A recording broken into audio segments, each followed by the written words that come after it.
I ain't no typical girl. I ain't no typical girl. I ain't no typical. I ain't cheerleading while the boys play ball. I ain't no typical girl. No, no. I wanna be right there in the middle of it all. Yay! And welcome to the show, everybody. Welcome to the Music Cafe. If you are a first-time visitor here, welcome. Thank you for joining. And if you are if you're here, like if you're a bit of a regular, welcome back. I'm so happy to have you. That's great. I hope you guys have your cup of coffee and your tea. Yeah, I'm just gonna fix something here. There we go. Amazing, cool. If you got your coffee or tea, this cafe is meant to be a space where, because we are physically distancing ourselves, I don't believe in socially distancing ourselves, because I believe we should still be social. We should still be interacting, encouraging each other, connecting. So I like to see this as a physical distance, but because we're physically distancing, I like to bring your cup of coffee to the cafe, have a good fat chat, listen to some really cool people talk, and of course, listen to live music. And we've got some really, really, really cool guests this week. Today's theme is business and music.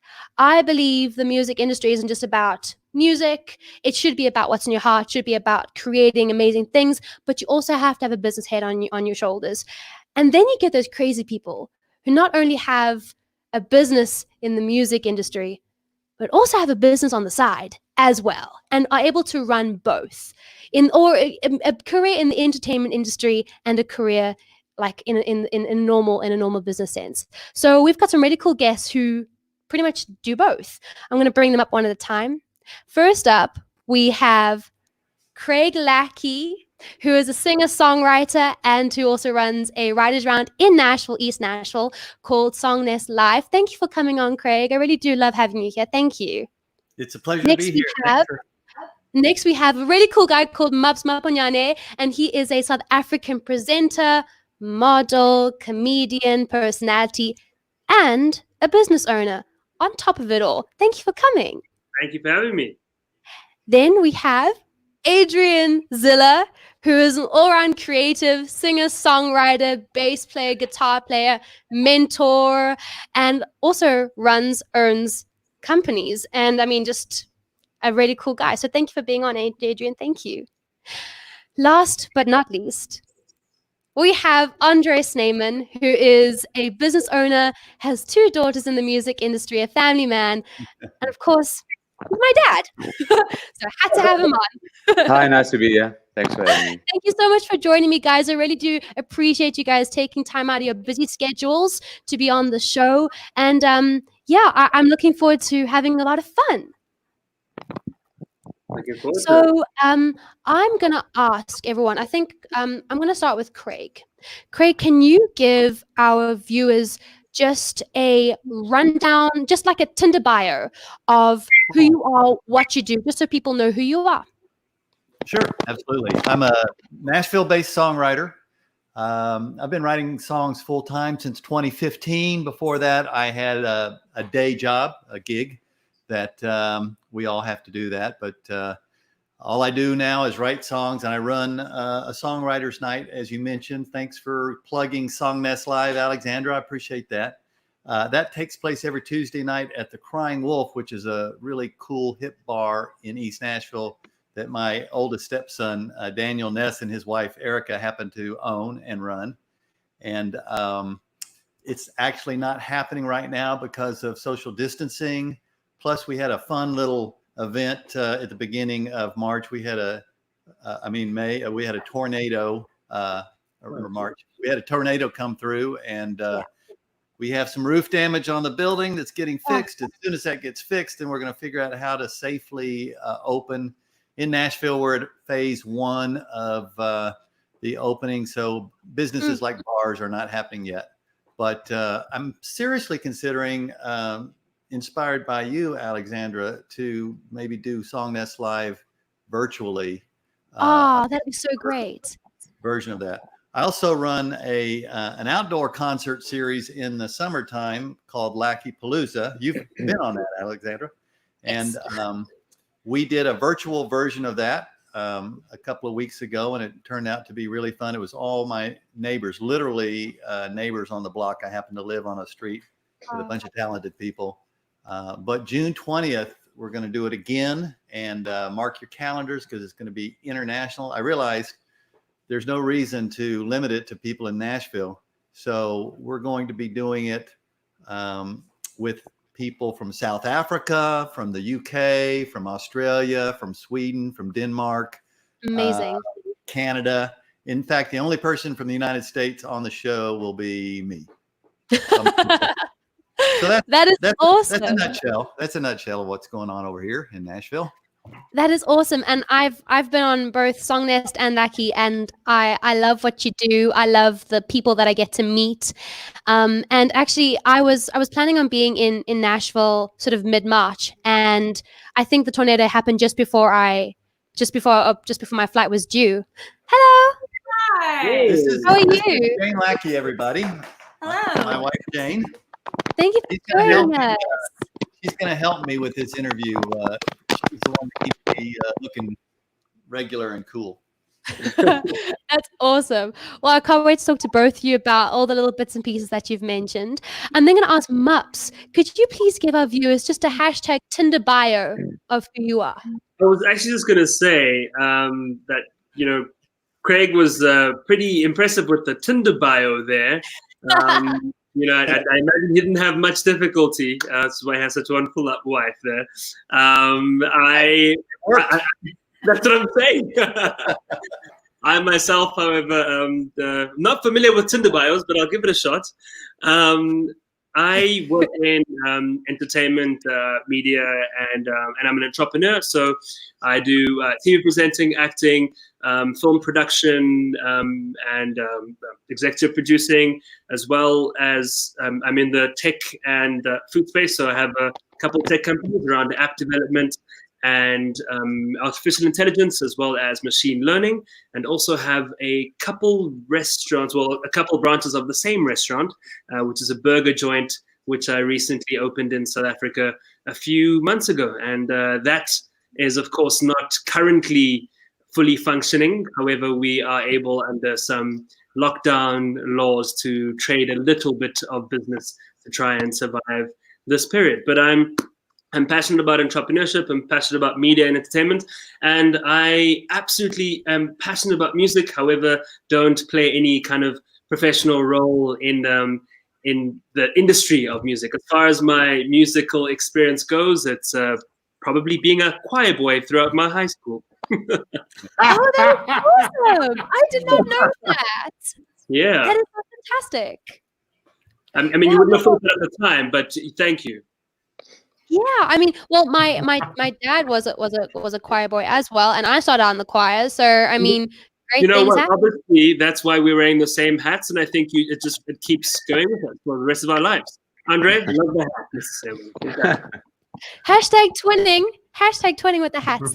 Well, I mean, I'm really looking forward to digging in when it comes to you owning these restaurants and also being in the entertainment industry. I mean, it's two different beasts, and I really can't wait to dive in just to see how you manage the two different worlds, and then people, and I mean, because restaurants is a whole another beast of its own. So really interested to get to that. So next, Adrienne, do you mind giving us a Tinder bio of who you are? So I'm old and I have never seen Tinder nor swiped left nor right. So I'm in a similar boat to you, Maps. So if I was on Tinder, I would say you did a great job earlier. I run a business called Blue Pencil, and we have a team of creatives that do wonderful things to help people be amazing. And it's in the learning space and the change management space, and that's really fun. I'm also a multi-instrumentalist, and like you say, I spent my 20s in the music business full time, and now I sort of straddle the role between business and the music business, which I still love, but I prefer music happens at night. And I learned around about 27, I wanted something to do during the day as well, So, so I still play in several bands, I still produce, and I still play, and it's quite lovely to be able to do both. Oh, and I just want to add in there because Craig, you have in your bio, you've also said that you like to work with up and coming artists, and I've been lucky enough to write with you. And Adrienne also, I mean, you've been my mentor since I was in diapers. No, I was like at least 12 Pretty much. years old. Let's be honest. Yeah. You've both worked with the younger generation. I'm interested to see what it's been like, how you've seen, what changes you've seen, and that sort of thing. So I'm interested to see that synergy there. Cool. And then Dad, Andre, I don't know what to call you, to be honest. It's kind of weird. Dad, Andre, I don't know what to call you. Dad, do you mind giving everybody a Tinder Bio version of what you do? Well, you can call me Mr. Snowman. Perhaps you can call me Andre. That's all cool with me. And Yes, sir. and yes, I was a choir boy in high school, and I don't do what Adrian does. He's like one of those people that I just say, well, that thing that Adrian does, which I still don't know what you do, Adrian.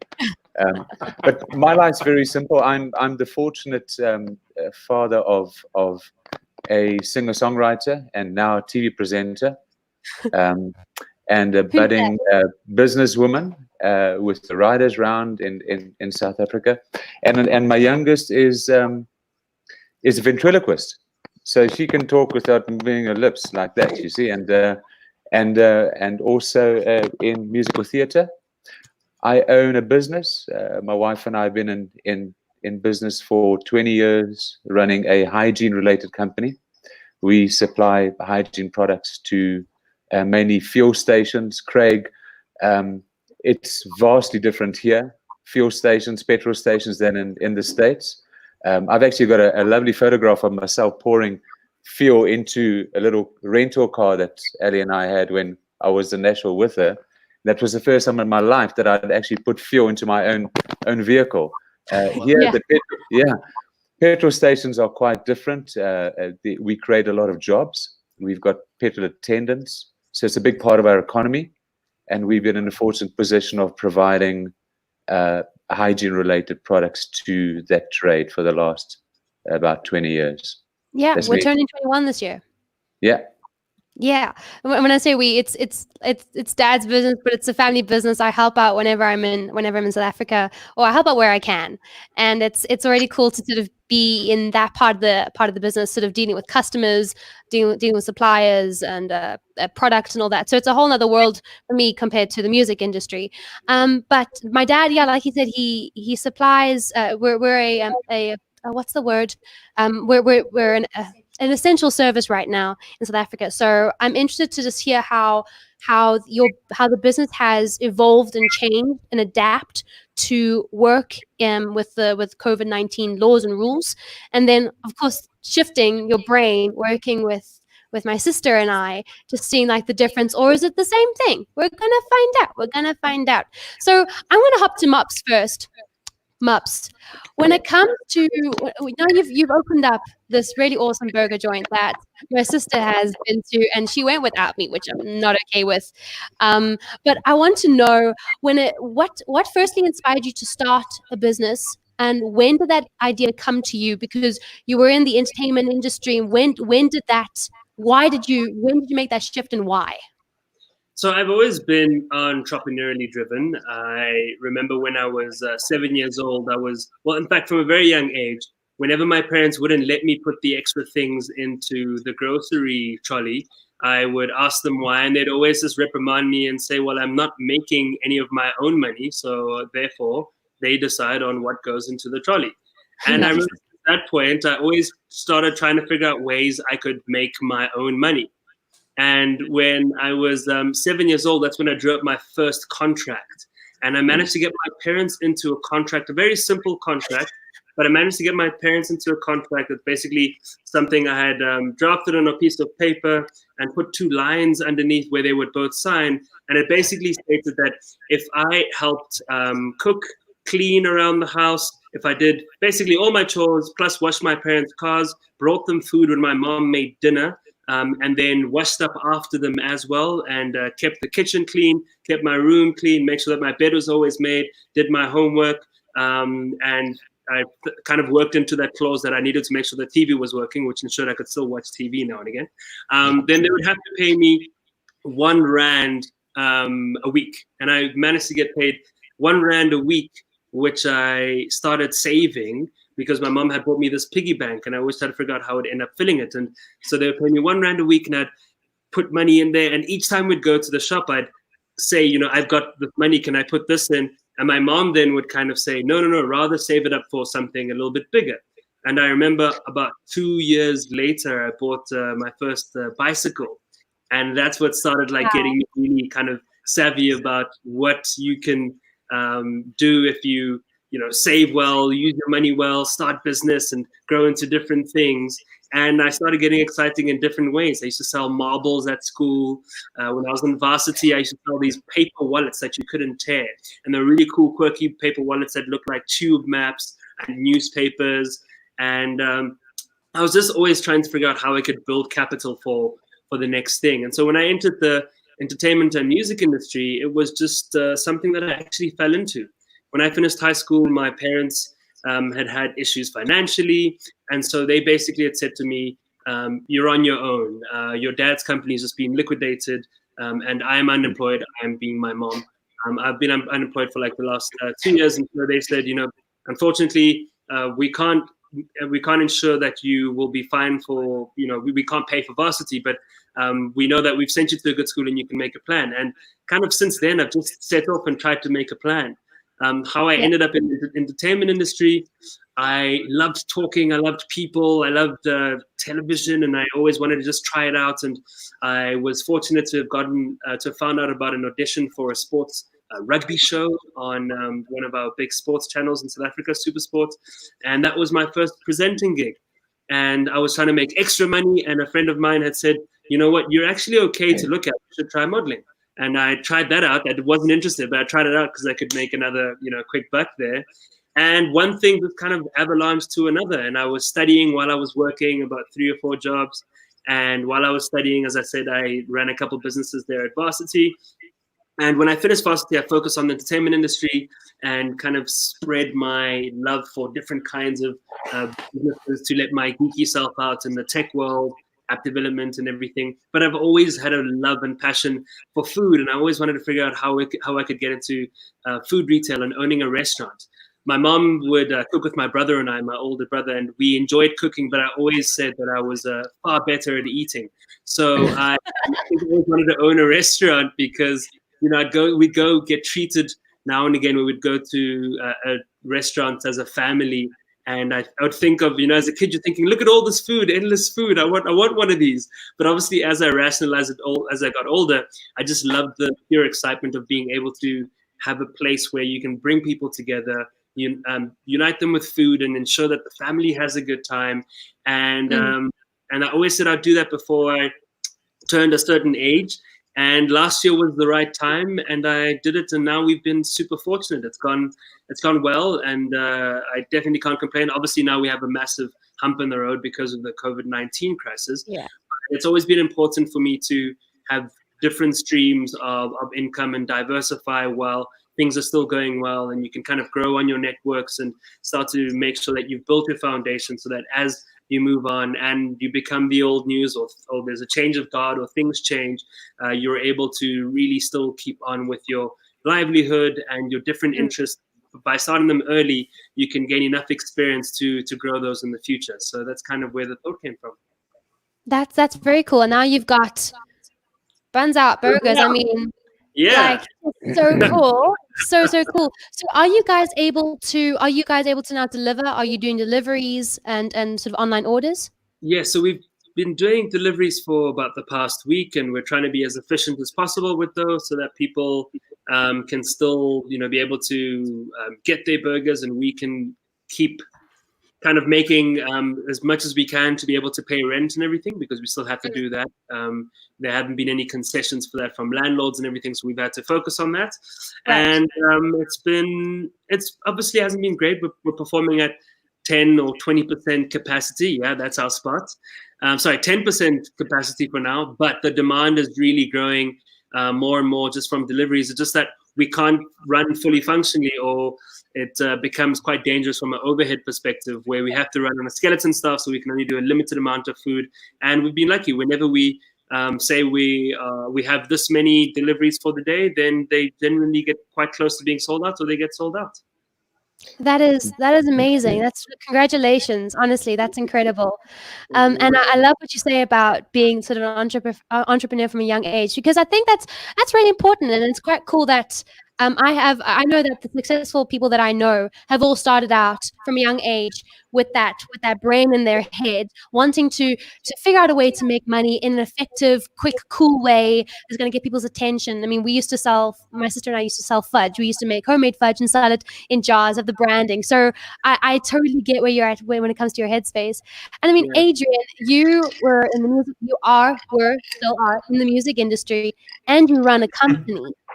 I mean, what's it like going between the two worlds, and like Maps was saying, being diverse in that space? What's it like running the two? I'm very tired.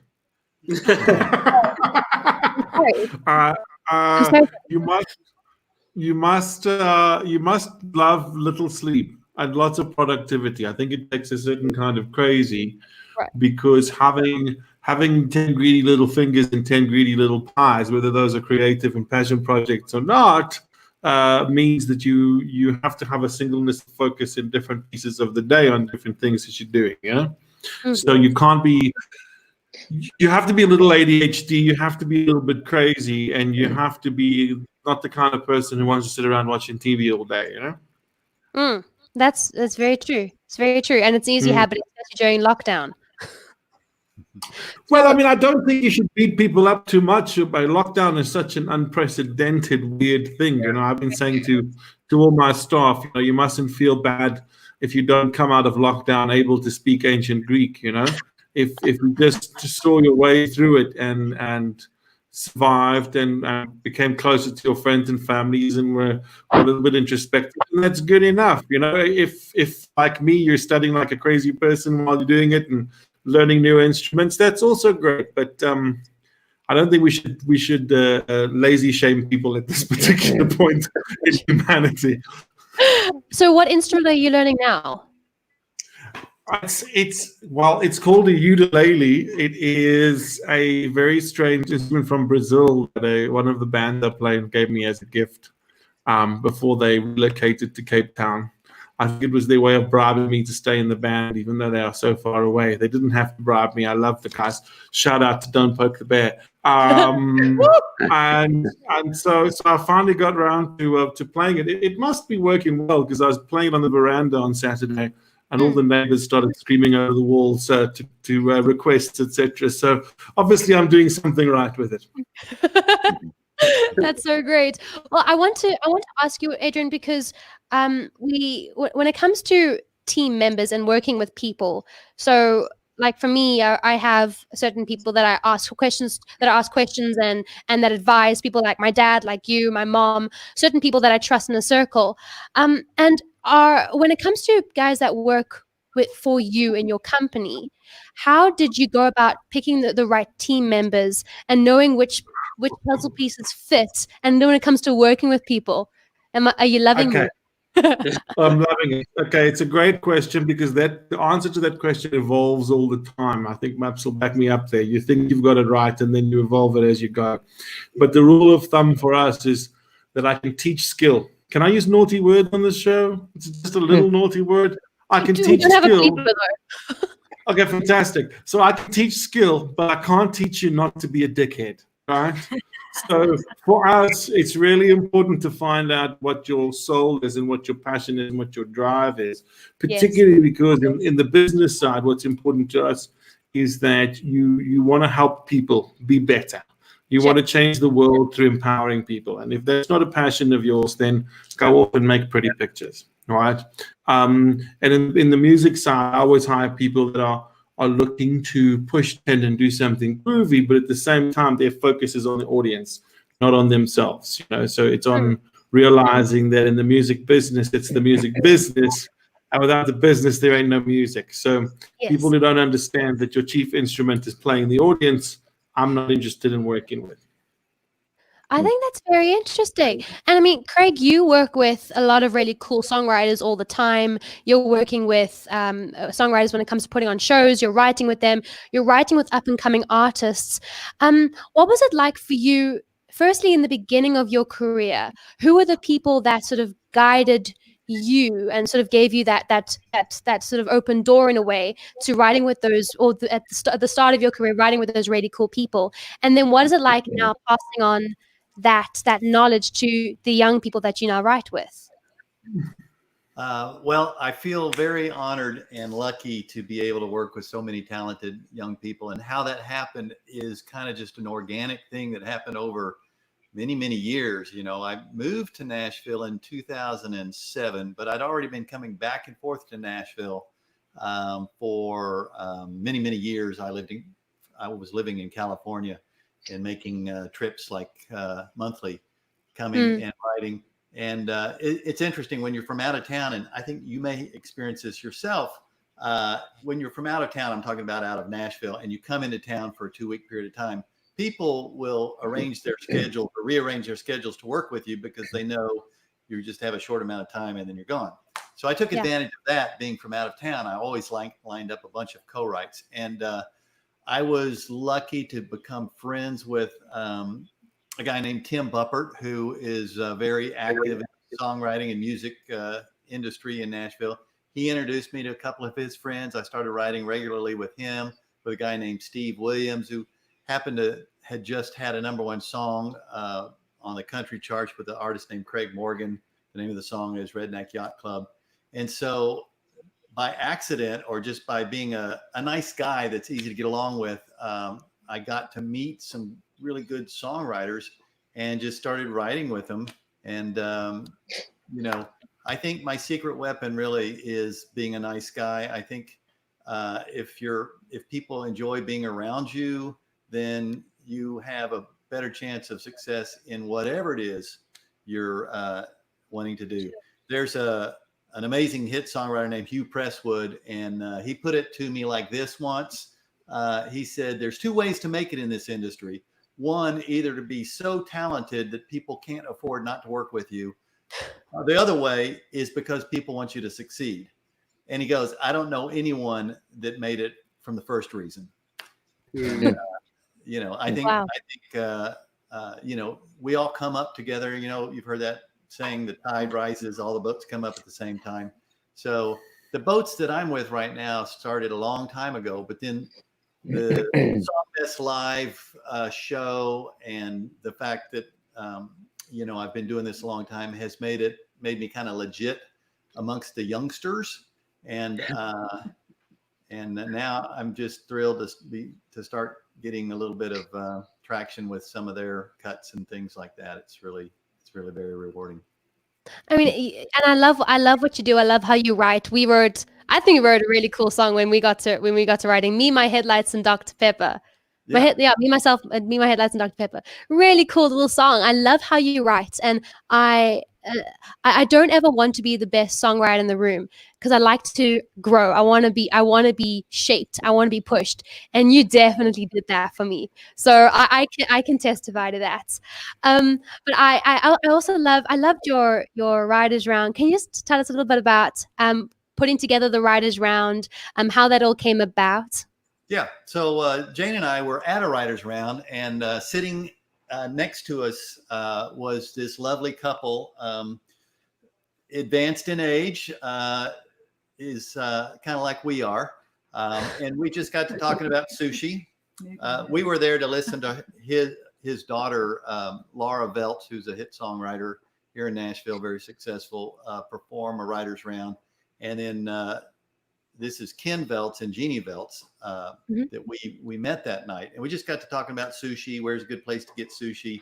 They're from New York. We're from LA. And we were like bemoaning the fact that there wasn't good sushi in Nashville. That's actually not the case. There is good sushi. We just didn't know about it.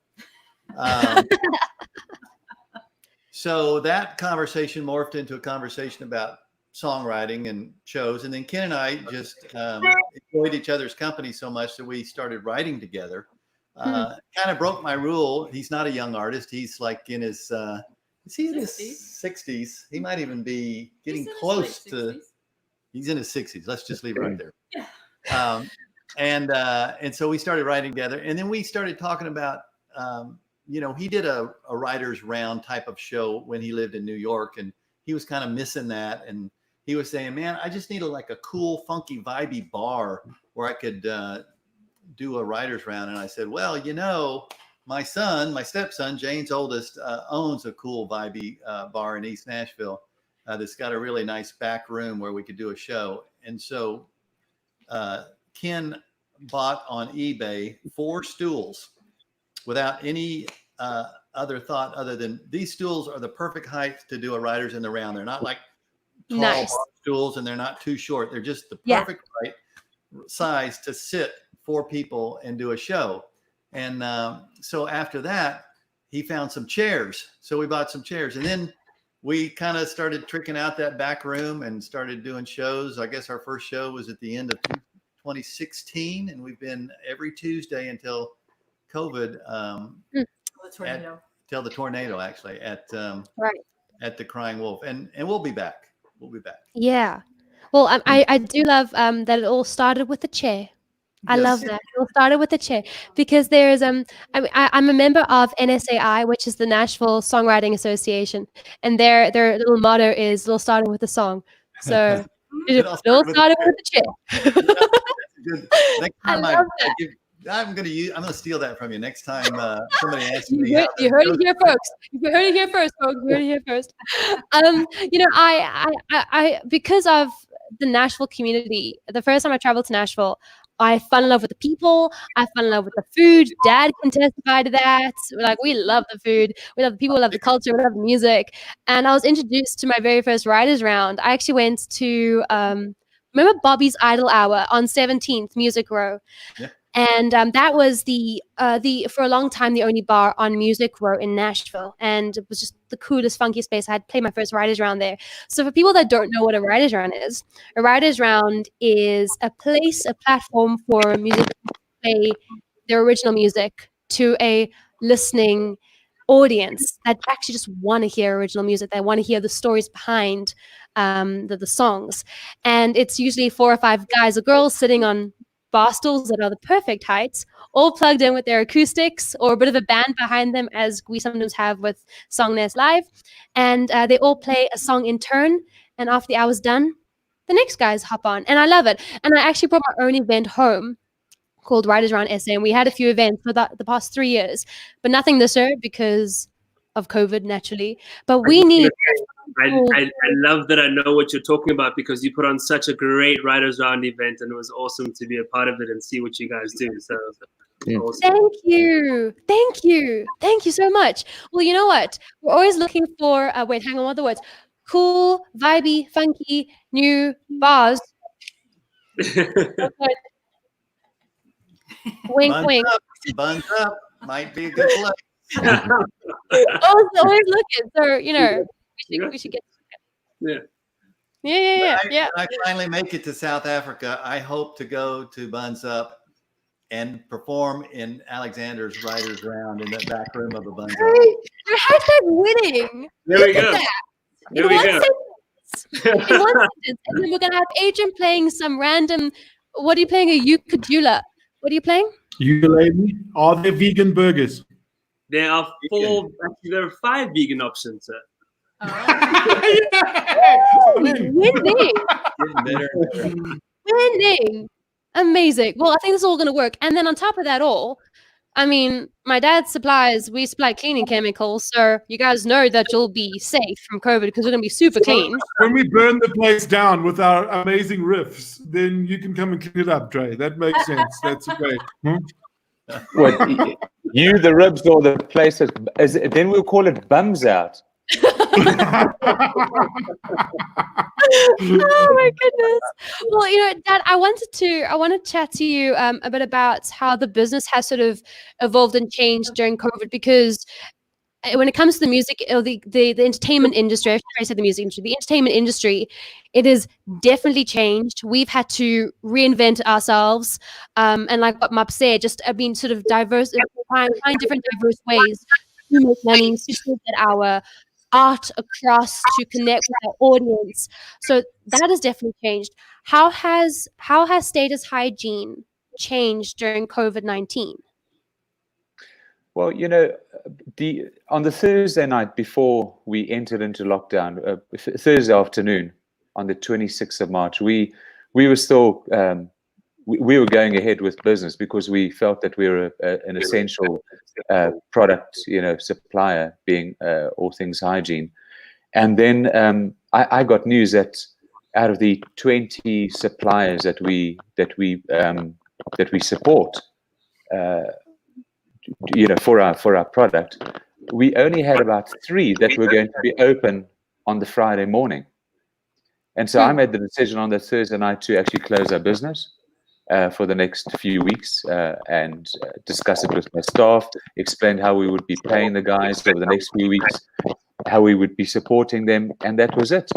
Next morning, however, on the Friday morning, 27th, I was able to log into a website called CIPC, and we were able to obtain our certificate, within minutes thereafter. So I had to change my tune, sent out a notice to all our customers, and got hold of our staff to say that on Monday we will start training. We're going to be doing this thing.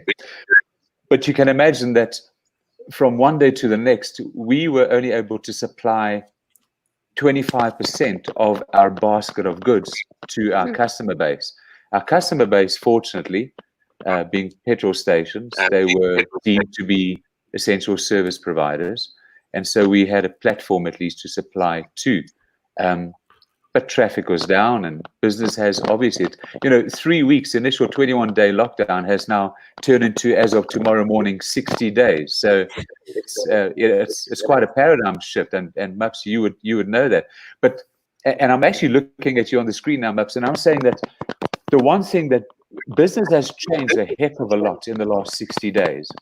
But I'm just wondering, when we open up and we come out of lockdown altogether, is how much business would have changed going forward. And I think that's one of the important questions, because I think that we're creating a discerning palette amongst those of us who are at home, or people who are at home, looking at the business that's going on around us, saying, well, you know what, when I went to eat at wherever, I had runny tummy for the next 2 days. So what are you doing now to make sure that I come back to your establishment? And I'm not talking about yours, I haven't been there. And from what I hear, you've got a fantastic establishment, and you're not on the way to become bums out.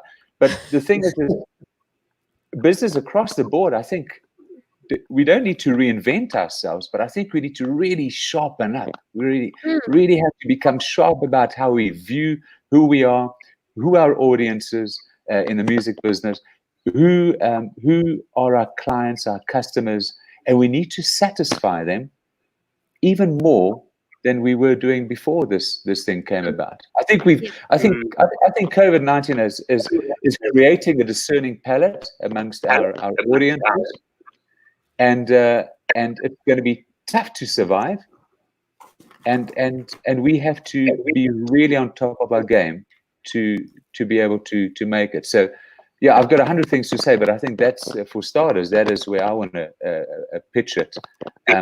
We've learned over the last 60 days to really do well with 25% of our basket, and I'm grateful for that. We are very blessed. I'm just hoping that when we get out of this situation, that all business would have been able to survive on 20% of their basket and survive. It means that there's a heck of a lot of space for growth and improvement in the weeks and months, after all of this has passed. And what do you think? How do you agree? How do you feel about that? Yeah, no, I do definitely agree to a large extent about that, especially because after this, well, as we come out of it, for a long time, especially in the South African context, being the most unequal country in the world, you're going to have even more joblessness and even people with less money in their pockets. So you're really going to lose a substantial level of your customers who used to use a lot of your products or come to your restaurant, whatever it might be. And so you're going to have to now adjust to that. So I think Dre's 100% right in the sense that right now you want to be able to secure as much of that loyalty as possible, be visible, be doing the things that will continue to keep your customers coming back and want to support you once everyone can come back into the restaurants. And I think a lot of businesses that are perhaps staying quiet right now or pulling money from their marketing budgets or any of that are missing out on an opportunity that I think they should be investing in a whole lot more on, which is ensuring their visibility and ensuring that they are doing that correctly in ways that can really affect or move people or feel like they are really on the beat and on the pulse of everything that's happening in a very human way. And I think people will appreciate that. A lot of people will be thinking, before I spend my money, especially because now people will be wanting to spend more of their money on local goods and restaurants and everything more than ever because of how much it's going to affect or how much it has already affected our economy. Who was doing what, and what was their approach to the period, and how were they communicating with their customers? What did they do for maybe their immediate community around them?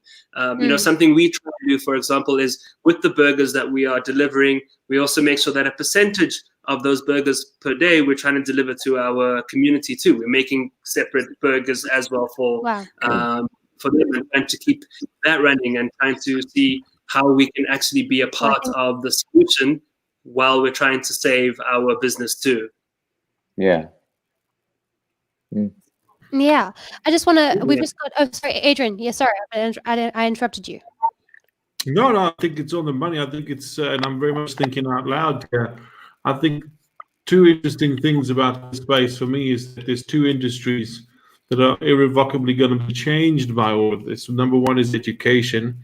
Number two is healthcare, because I don't think we're going to do either of those or expect to consume either of those in the same way ever again. Give you, for instance, I'm busy doing an MBA through the University of the People in the States. And a lot of people, when I told them I was doing that, it was all online and it's all virtual classes, everything. They were like, you're mental, it's a waste of time, happy day. And now look, all universities have been forced to go into that mode,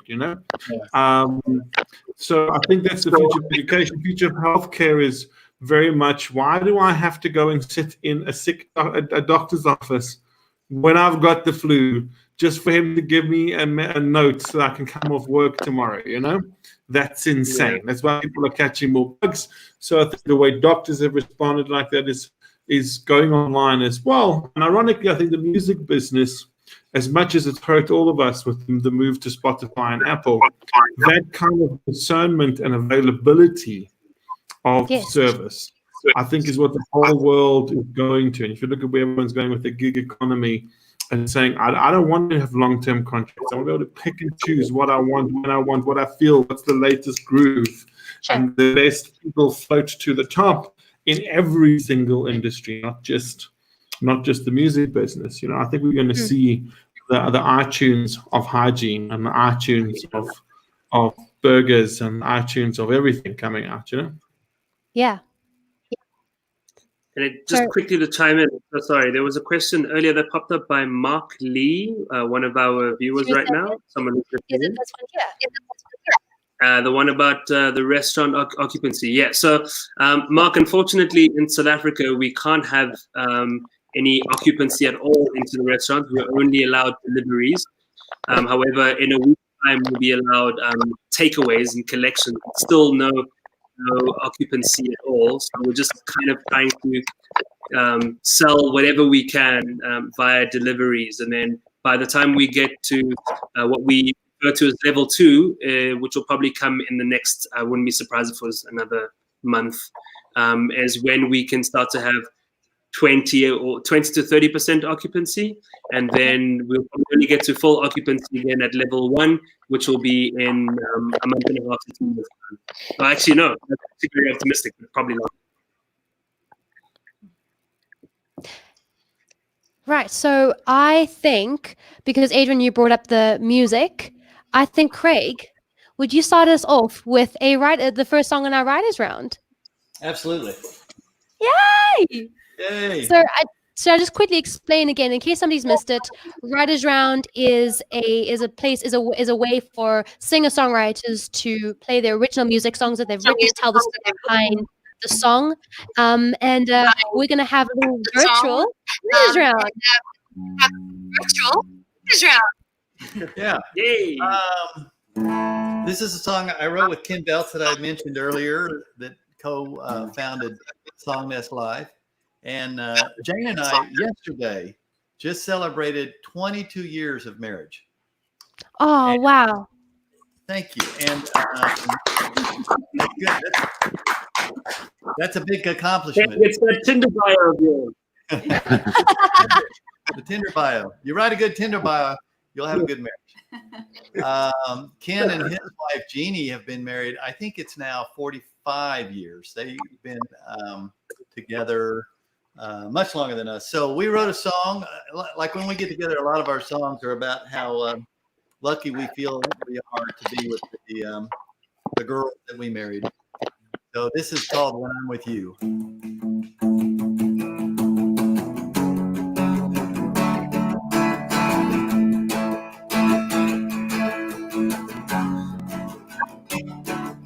Well, I love how you won't leave the house till you pay your goes. And the way to your house is a wildfire goes. It turns me on that you're turned on by the rain and the lightning at night in the sky. Girl, you make me so damn high when you whisper my name like a lullaby. When I take your hand, I'm a better man, and I'm who I am when I'm with you. Hey! Oh. When I'm with you. Hey! I keep my game face on and my guard up at work all day. But when I get home, I let my hair down with you, babe. I love your laugh when you're laughing at my jokes and my puns and the fun that we have. Wherever we are, that's where it's at. You got my heart and I got your back. When I take your hand, I'm a better man, and I'm who I am when I'm with you. Hey! Everybody go, hey! When I'm with you. Hey! Hey! Don't want another pillow underneath my head. Don't want my boots under another girl's bed. I don't need a bottle to cure the blues, 'cause I'm drunk on you. And I like it too. When I take your hand, I'm a better man, and I'm who I am when I'm with you. Hey! When I'm with you. Hey! Hey! That's one. When I'm with you. Hey! Hey, Yeah! boy. What a great song! Beautiful, amazing. I love that. I love. Oh, we got a comment here. We got a comment. Great job! Great job!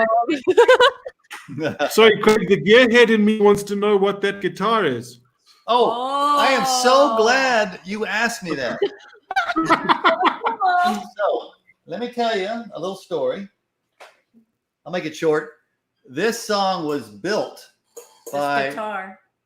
this guitar. The song was built. Yeah. Built by my youngest stepson, Jane's youngest son, Wow. Derek Ness of Ness Custom Guitars. And it is a beautiful hollow body carved from mahogany and beautiful inlays. And You have to show them the back. It's so cool. the back is so cool. You can see the shape. So this is How do you spell Nest? two halves that he carved and put together. The sound is incredible. This guitar weighs only 6 pounds. It's got two humbuckers. It's got a passive pickup. It's got a Bixby whammy bar. The headstock has his logo. Wow. But every headstock has every end that he puts is customized to the guitar. This guitar is named Cleota. Cleota is my late mother's name. And so in honor of her, he built this guitar for me. And put it right here. And It's beautiful. it sounds amazing. And it's so easy to play. It's got such great action. No, it's Beautiful. beautiful. This guitar. Amazing. Stunning. Very And Adrian, Nest, it's song Nest is Nest. Am I right? Nest. Ness. SS. yes.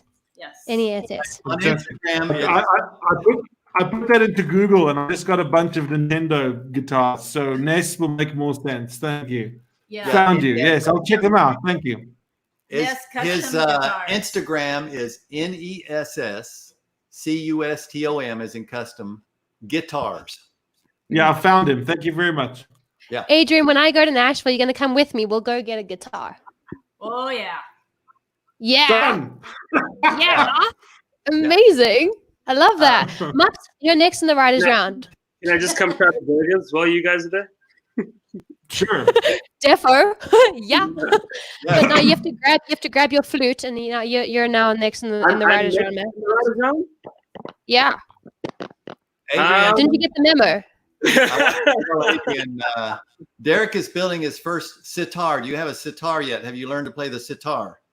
I actually I'm busy learning a bunch of Indian instruments. Sitar is one of them. Sitar is, and I'm going to say something blasphemous here, but sitar is easy compared The secret is out. compared to the tabla. Have you tried tabla? No, I don't even know what it means. Tabla is the two drum Indian drum sound, right? It's like somebody said, let's make a percussion instrument that's hard, like piano hard to play, right? It is the most difficult thing I've ever had to wrap my head around. Because I've played fretted string instruments my whole life. The sitar is coming a little easier, but the tabla, oh Lord. Tabla. Okay, I have to check it out. I've been, when I was at your house, that's the one you showed me, right? That's the one you Yeah, showed me. I bought the sitar about a week after that. So I've been playing both of those for about 2 months. Of course you have. I mean, Adrian, just to give everybody like a little insight, Adrian, like I said, has been like one of my mentors since I was a kid, and was actually the first guy that got me to like write a song like in real life, like put structure to it and actually write a song using notes that everybody has used in the past and just using them in your own way and telling the truth and not faking it when you sing a song and then shouting it to the trees. That was my lesson. Amen. That's how we talk. I love everything Adrian does, and just the instruments that you pick up are crazy. I'm not going to lie, but you have brought out a banjo before, and that's when you got me excited. There you go. Yeah. I must be honest, banjo is very tough as well because it's upside down and inside out. When you're used to being a guitarist with that high note on the bottom / the top, it hurts your brain a little, but I'm getting there. I still have to learn. So you're way many steps ahead of me, Adrian. But Adrian, do you want to go? Do you want to go next in the Riders Round? Do you want to go next? Sure, hang on. Oh. No, it's here, Adrian. We're here.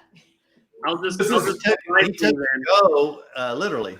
This is Darlene.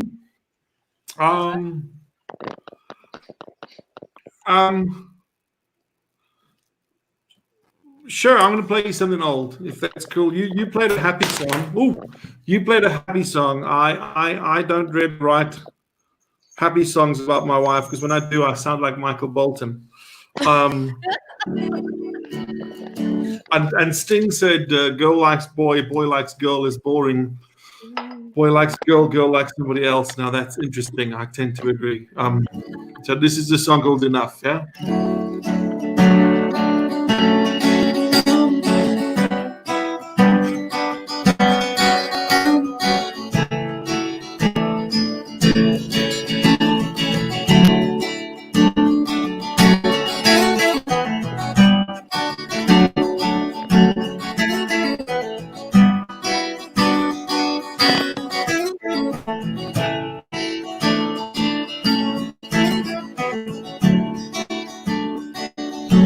Do you still dream of me?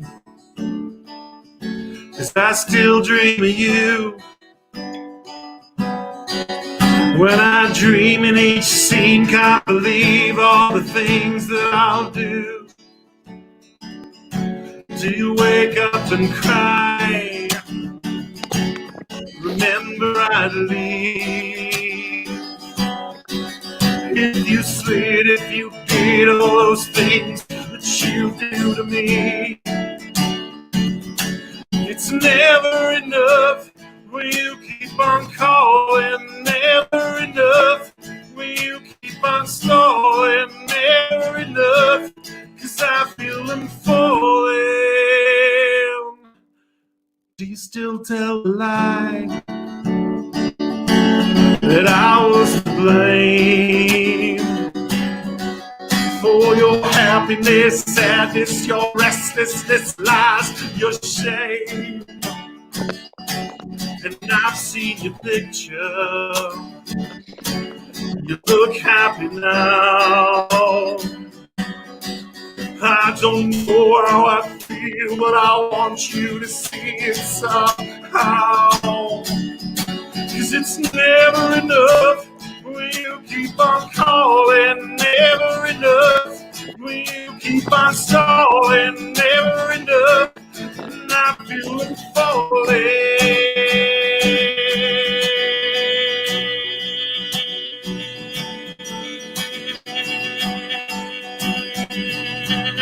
I feel I'm falling.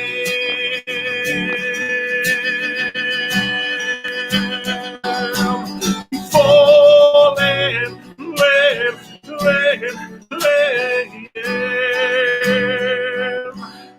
and I can't pretend that it's over now. I still want you, I need you, I don't. And I know that now. 'Cause some things are simple and others are complex. Well, this is the last song I'll sing about you. Yes, I'll give it a rest. 'Cause it's never enough when you keep on calling. Never enough when you keep on stalling. Never enough, and I feel I'm falling.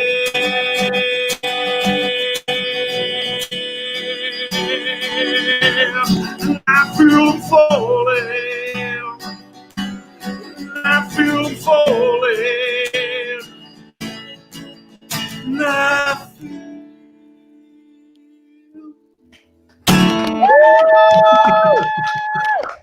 Thank you. Oh, what a beautiful song, Adrian. Oh, thank you very much. You're welcome. And I actually, Sir Markley has a question for you. This is the question. Worldwide, what do you think is the hardest instrument of all to play? They're all different. And Greg, the you're top welcome three to are hop in here.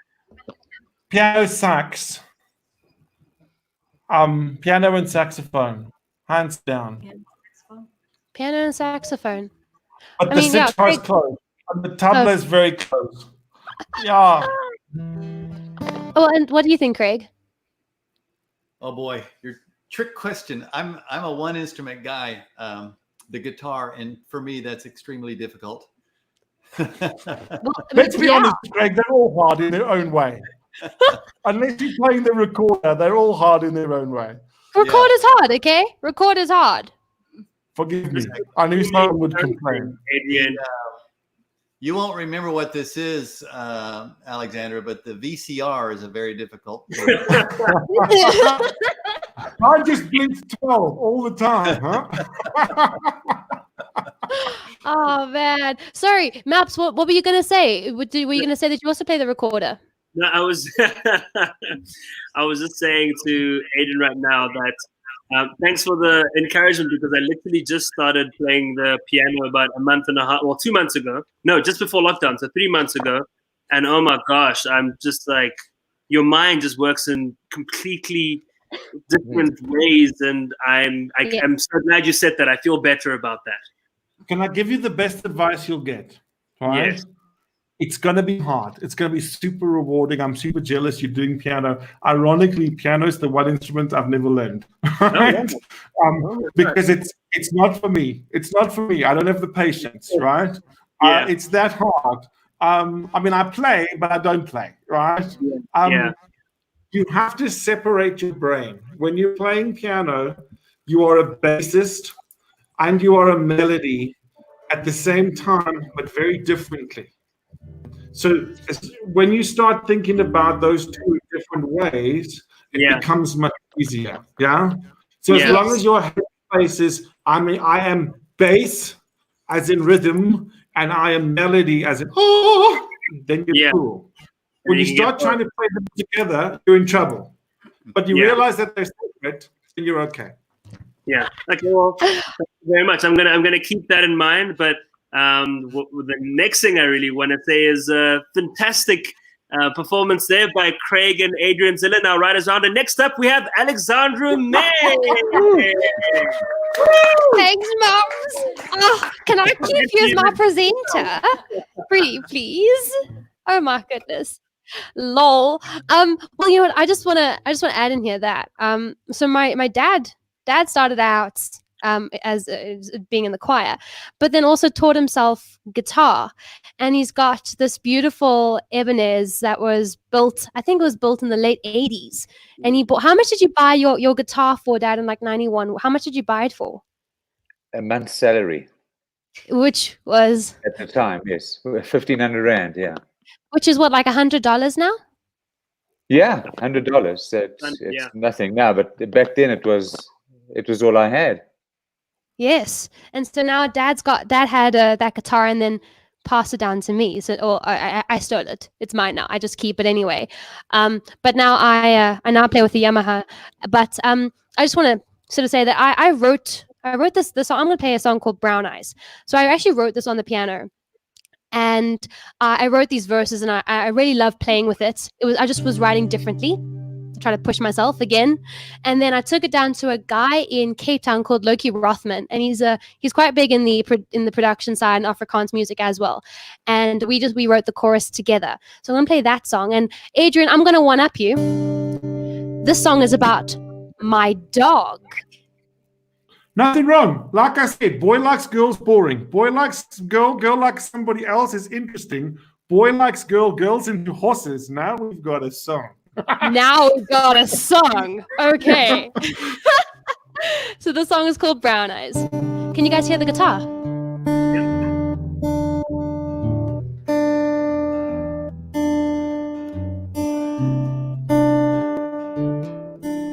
Hey, brown eyes, why you turning blue?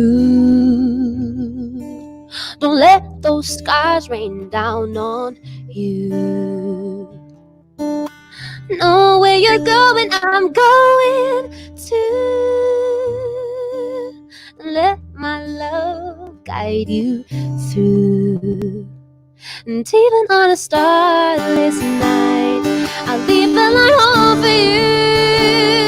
And even in your darkest time, there's nothing I wouldn't do. And even if you fall behind, I'll slow the wall down for you. Yeah. Hey, brown eyes.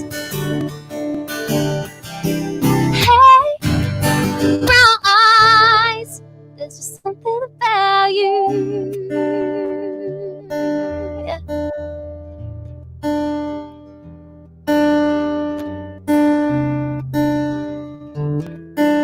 Hey, brown eyes, quit looking down.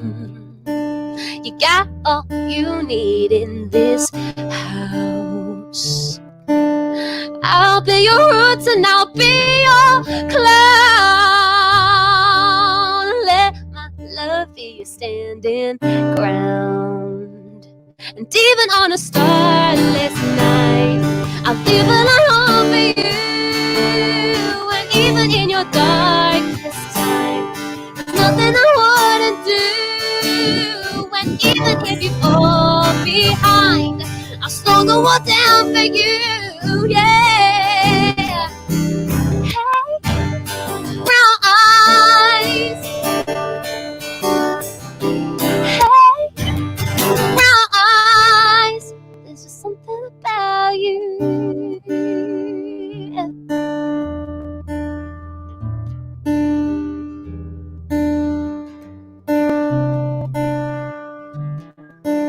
Hey, brown eyes, don't you draw that line between your heart and that pretty mind.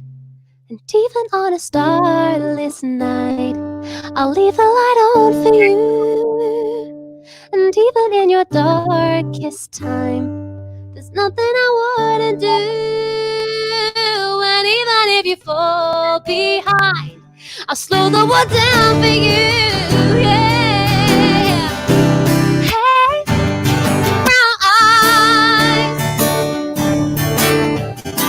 Hey, brown eyes. There's just something about you. Hey, brown eyes. Oh, hey, brown eyes. There's just something about you. Something about you.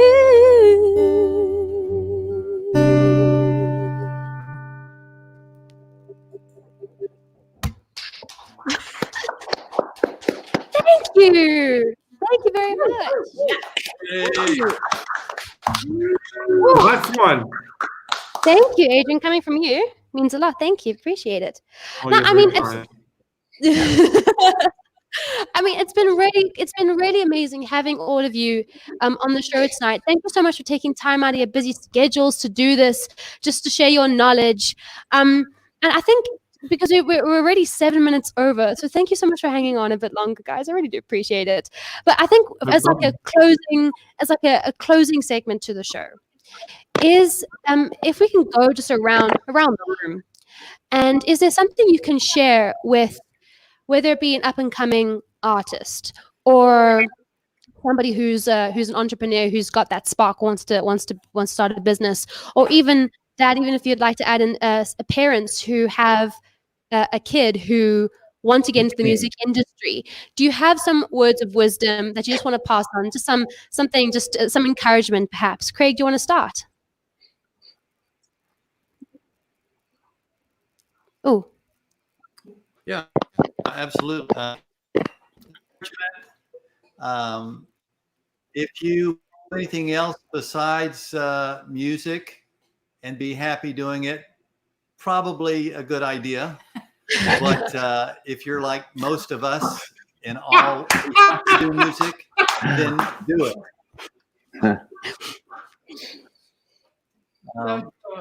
So true. And yeah, I just want to encourage everybody out there to use art as a way to soften the stress that this current pandemic is causing us. And yes. let's all stay together. My friend Annie Deschamps, I'll give her a little plug. She's got this great T-shirt. It says, "I love you. Stay the hell away from me." And this is a good time for that. Yeah. I love that. And Thank you. Yeah. thank you so much, Alexandra, for including me in this. This has been wonderful. You're welcome. I had to have you. Yes. And thank you for sharing your music and sharing your wisdom. Thank you so much. Mups, do you have any closing words of encouragement or wisdom? I think I'd just say with the times that we're in right now, it's such a vital time and opportunity to be able to, really make things a little bit clearer for yourself. So I think we all have a certain level of fear right now, and it's that fear of the unknown for a lot of people. The fear of whether I'll lose my business, lose my job, or really just lose my mind during this time. But once you've kind of been able to identify those things, written them down, see what those fears are, allowed yourself to sit in the ups and downs of the lockdown and not pushing yourself to be overly motivated or creative or whatever it might be. As soon as you make it out to the other side, start to tackle those things.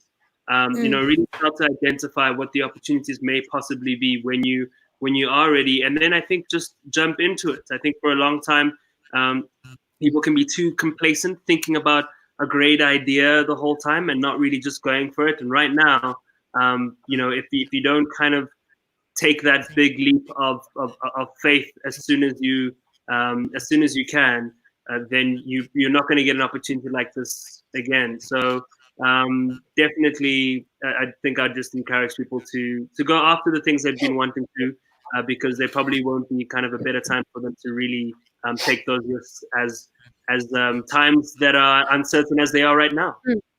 Yes, and I think we just to sort of lighten the mood a bit, I do want to show something very special of you, Mups, because I love what Craig said about, what was the teacher say? Something, stay the hell away from me. What did it say? I love you. Stay the hell away from me. Stay the hell away from me. I think this look says, I love you. Stay the hell away from me. So for those who can't see, that is a pot, like a lid. That's a lid. And I just want to say, Mups, I think that I'm going to be honest with you. You stole that idea, because I have evidence that my mum did the same thing.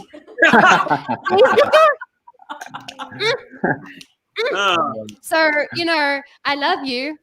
Stay the hell away from me. You all need Jesus. You all need Jesus. That's all I'm saying. I love that. That's really good. And I just want to add in also what you were saying, Mups, is I was just hooking on to something that you were saying, that it starts with that spark, whatever. And I think I've got something like a slogan for all of you around this room. So for NSAI, the National Songwriters Association, all started with a song. Craig started with a stool. Mups, what did it start with? It all started with a... Geez, you put me under pressure there. It all started with an idea. I don't know what to say. Gosh. What was it? Piggy bank? It all started with the piggy bank. Cool. We can go with I think the piggy bank works. Adrienne, it all started with a... My parents gave me the greatest gift to inspire creativity, and that was poverty. So when you have nothing and you want better for yourself and your parents and everyone around you, it's a wonderful motivator. So I would agree with you. So then, what are would you like to share some words of wisdom or some encouragement to those who are starting out in the music industry or starting out in the entertainment or just a business? It's starting on the music industry. Don't do it. If you need any encouragement, it's not the right industry for you. So I'm not going to bother doing it, right? Because you must love it, need it as much as you need oxygen in order to survive. So, very true. So pointless. But I will add on to what Maps was saying. I think this whole COVID thing has taught us that it doesn't really matter who you are. We've all got the same human condition, and I think the inequality we're seeing, particularly in South Africa, is highlighting how badly that condition is serviced by our country and by each other. And I think coming out of this, our humanity should be enough to make us kinder to each other. And I think that should be the big message of COVID-19 is corporates are falling. The biggest corporates in South Africa are falling in 2 months. What are individuals doing? And it's just an unsustainable model. we really just have to be kind to each other and kind of not in each day-to-day moment like a stamp, but kind of in general with how we build the new society after COVID, I think. Mm. And I agree with you. I mean, Bella, so my sister Isabella Jane has a show, also a weekly show here on IBN.TV, and hers happens at 10 a.m. Eastern Standard Time, and it's her and Rosie. It's Isabella Jane and Rosie. It's their show for half an hour, and they were talking about exactly what you're speaking about now, Adrian. Just being kind to one another. That's what we need to do. Be kind to one another. So you and Rosie have got the same brain. I agree with you. Well, happy day. I look a lot like Rosie, I've been told, so that makes sense. I wish I had a picture of Rosie. Rosie is my sister's puppet, and she's blonde, and she wears a pink dress.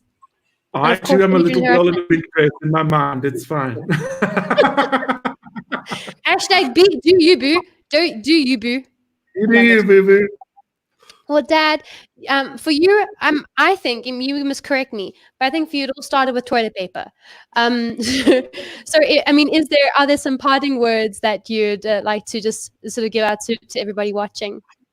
Well, for me, it actually started with the Boer War, but that's another topic. That's your mum and I. You're old. You're old, Dre. You're old. So, and of course, remember to wash hands, Yes. sneeze on the crook of your elbow, and use a face mask whenever you can. I didn't realize there was a dance. Who did the choreography?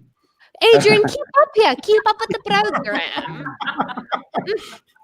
But for me, Maps, what we were talking about earlier, and Craig, with your stepson's venue, and where you guys do the riders around East Nashville, I just look at some of the guys that are operating in this country at the moment, and so let's say they were a music venue before lockdown, and then they try and reinvent themselves as a takeaway or a delivery service of their food. But if their food wasn't good enough when they were a music venue, then why would they think they could survive on their food now? Yeah. So I think that to me is the message of COVID-19 is be prepared, be diverse. If you're not, as you say, Adrian, if you want to be in the music business, don't. Or really work at it. That's what I'm saying. Really, really work harder. I think we all need to work harder and be kinder and all of those things. Eh? It's about being exceptional in every aspect. Yeah. Right. And then, like you're saying, the restaurants, so many restaurants in South Africa who are music places, a lot of people come for the show and then they leave the show because they want to go get something to eat. They certainly won't eat at the venue, Or they come for the view. Yeah. And it's about being excellent in all aspects of what you do, whether that's your business or the music business. If you're a great songwriter, but you can't dance for shit, then, should you be on the stage? Should you rather give your songs to somebody else? It's about the whole package. That's what I do. Yeah. You look like a dancer, Craig, I was going to say. Huh? Craig does yoga. So, it's there. Yeah. Nothing wrong. I'm not joking at all. He looks like a private dancer. Dancing for money. Any old music will do. Here's a plug. Anybody out there that wants to reduce their stress by doing a little yoga, 10:30 Central Standard Time. DM me on my Instagram, Craig Lack 2002, and I'll show you how to join us via Zoom. And we do an hour of yoga every Monday through Friday, 10:30. I love it. And ladies and gentlemen, is the spirit of COVID. Just let everyone know what you're up to and gather as many people as you can. That's right. I love it. I've tagged, just so people know, I've tagged everyone in my Instagram story on I'm Alexandra Music, and I've tagged everyone in my story. So go check out their pages and their YouTubes and their Facebooks, and join Craig for some yoga. Take some pictures of you joining Craig for yoga, and then we'll share them across. I think that's a great idea. And don't forget to order. If you're in South Africa, I'm sorry, Craig. you can't order from Mups, unfortunately. You'll have to come to South Africa. But anybody, please order from Mups. Get some burgers. Get some burgers. They look amazing. I think I must have some pictures here. Yeah, they do. They look great. So get some burgers, guys. Get some burgers. That specific burger you showed was when South Africa was in the Rugby World Cup final. Yeah. So we went with this that's why it looks like there's like a little bit of green on it. It's not a moldy burger. It's was themed for the World Cup. Nice. It looks great though. I think you should bring it back. Or do you still? Is that not so? You don't have that now, do you? No, we don't have that right now, but we do have. We like to play around sometimes. We sometimes change. We have these black buns as well, the charcoal ones too, which people love. Yes. Well, we're definitely going to order as a fam dam for sure. So, yeah. Well, guys, thank you so much for being on the show today. Thank you for spending your time, for playing some music, sharing your wisdom. It's been really fun. Thank you. It's been great. Thank you so much. Thank you. Yeah. Well, guys, until next time, and I really hope that all of you enjoyed the show. I hope you learned something. If you still have questions, you're welcome to still comment. We'll pass them on to everybody. But thank you so much for joining us. And guys, like my dad said, wash your hands. There's a little dance. Is Adrian? I'm sure Adrian's doing the dance now. Wash your hands, sneeze into your sleeve, wear a mask, and of course, stay the hell away from me. Guys, be safe out there. See you later. I